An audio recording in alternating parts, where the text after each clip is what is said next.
Olá, queridas e queridos cursistas, sejam muito bem-vindos. É um prazer estar aqui com vocês na nossa terceira semana de estudos da disciplina Administração Rural. Como vocês estão? Preparados para mais uma aula? Eu espero que sim. Eu espero que vocês estejam cheios de gás para vencermos mais essa etapa. Como sempre, eu peço que em nossas aulas vocês estejam munidos de papel e caneta para que quando surja alguma dúvida vocês possam anotar e postar no nosso fórum Tira Dúvidas. E o mais importante de tudo, eu conto com a dedicação de vocês para o sucesso da nossa disciplina. Se dediquem bastante nos estudos e atividades da sala virtual e não se esqueçam de ler o caderno didático. Vamos começar relembrando o que vimos na nossa segunda aula. Nós falamos sobre a eficiência e a eficácia no processo administrativo, sobre os processos organizacionais, sobre os princípios básicos da organização e também falamos de estrutura organizacional. E dentro de estrutura organizacional, nós falamos quais são os tipos de estruturas organizacionais formais. Hoje, nós vamos dar início à segunda unidade do nosso caderno didático. Vamos lá? Vamos começar abordando as organizações no agronegócio. E a primeira organização que veremos será a empresa rural. As empresas rurais são definidas como aquelas que exploram a capacidade produtiva do solo através do cultivo da terra, da criação de animais e da transformação de determinados produtos agrícolas. E uma empresa rural pode ser caracterizada como a unidade de produção, o latifúndio, empresa capitalista, a empresa agrosilvopastoril, empresa familiar e unidade camponesa. Vamos explicar um pouco desses termos? Bem, a unidade de produção rural é a área de terra onde se realiza a produção agropecuária. Desde que haja a produção de um bem, o local onde ele é produzido, composto de terra, máquinas, equipamentos, mão de obra, insumos, é considerado a unidade de produção, ok? Comumente, as unidades de produção podem ser chamadas de fazenda, sítio, granja, propriedade rural ou ainda por outros nomes regionais, como roça, estância, rancho, que abrange as terras em parcerias, arrendamento e posse. O latifúndio pode ser caracterizado como uma propriedade agrária de grande extensão de terras que passa a ser propriedade de uma única pessoa, família ou até mesmo de uma empresa. Essa área geralmente acaba não sendo cultivada e por isso começa a ser conhecida como uma terra com pouco aproveitamento econômico.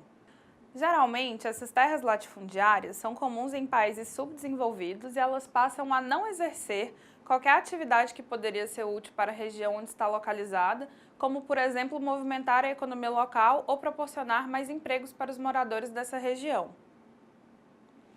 A empresa rural pode ser entendida também como empresa capitalista, sendo uma unidade de produção com elevado nível de capital de exploração, com alto grau de comercialização, o que explica a natureza intensiva de sua produção que visa o mercado.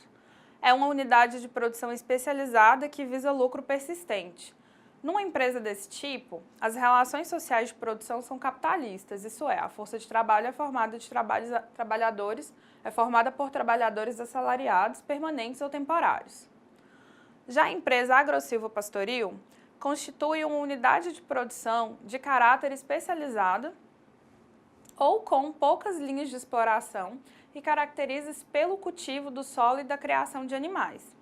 Esse sistema busca integrar lavouras com espécies florestais e pastagens e outros espaços para os animais, considerando os aspectos paisagísticos e energéticos na elaboração e manutenção destes policultivos. O sistema agrosilvopastoril consegue ao mesmo tempo conservar os recursos naturais, aumentar a produtividade agrícola e pecuária, fixar o homem no campo e trazer melhoria na qualidade de vida do mesmo.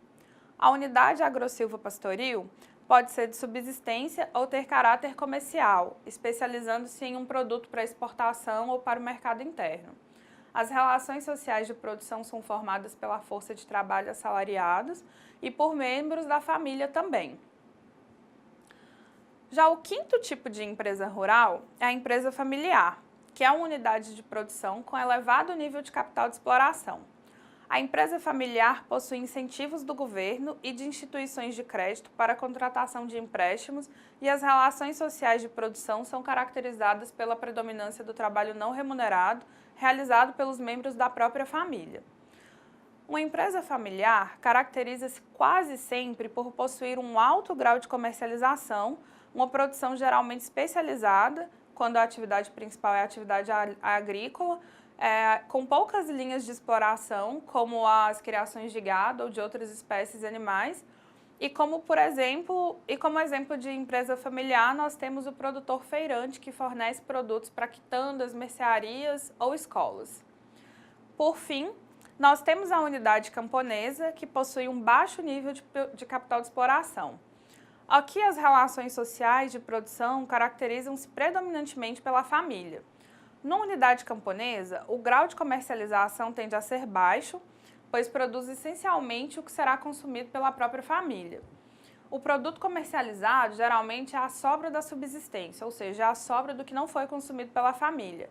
E, em alguns casos, a subsistência da família é complementada pelo trabalho fora da unidade de produção. E, na maioria das vezes, esse trabalho é realizado em empresas capitalistas, ou seja, onde o trabalhador é assalariado.